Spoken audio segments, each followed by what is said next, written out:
Ghash calms the masses, another Bitcoin app on iOS, and Bitcoin flows down the digital river. Hello, I'm Rebecca Ahn, and here's what's happening today in Money and Tech. The price of Bitcoin recovered slightly over the weekend, reaching the $600 mark where it hovers currently, as recent fears relating to the 51% blockchain attacks and U.S. government Bitcoin auction begin to subside.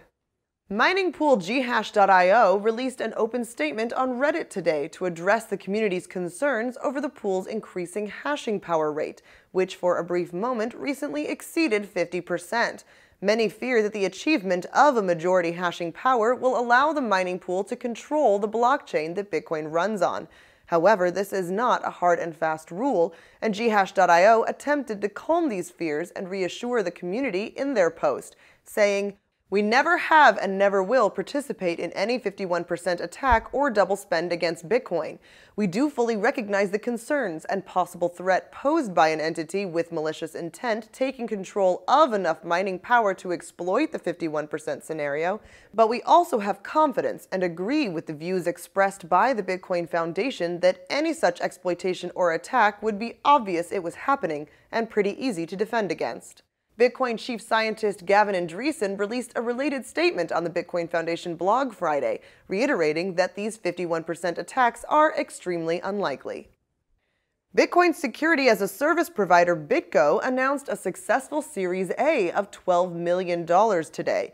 Led by VC firm Redpoint Ventures, the funding round also included Radar Partners, Founders Fund, Liberty City Ventures, and cryptocurrency partners, plus industry leader Barry Silbert's Bitcoin Opportunity Corporation, and even Ashton Kutcher's A-grade investments.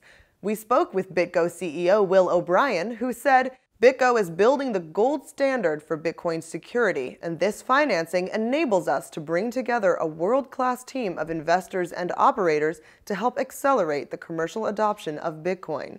We also talked to Blockchain's Dan Held and Bitcoin evangelist Charlie Shrem recently about the influx of investment money into Bitcoin companies and what that means for the future of the digital currency. Find a link to that video in today's show notes. Since purchasing Bitcoin.com in mid-April, Blockchain.info has been working to revamp the site and build it out as the ultimate Bitcoin beginner's portal, or as the company puts it, a user-friendly resource that shows how to acquire, store, and spend your Bitcoins. This update comes at the same time as news that Blockchain will soon be launching a more consumer-friendly wallet app update on Android, as well as resubmitting its iOS app following Apple's recent policy update to their App Store review guidelines. In the meantime, Apple has approved another Bitcoin app, reintroducing Bitcoin wallet app CoinPocket to their App Store on Saturday, which has already reached number 27 on the top 100 finance apps. CoinPocket had previously been utilizing a workaround by making itself available as an open-source HTML5 web app. Now with iOS support, users can enjoy the full range of features, including QR code scanning with their iPhone or iPad camera. Payments processor and e-commerce provider Digital River has partnered with Coinbase to add Bitcoin as a payment option for its online merchants, which totaled over $30 billion in online transactions in 2013.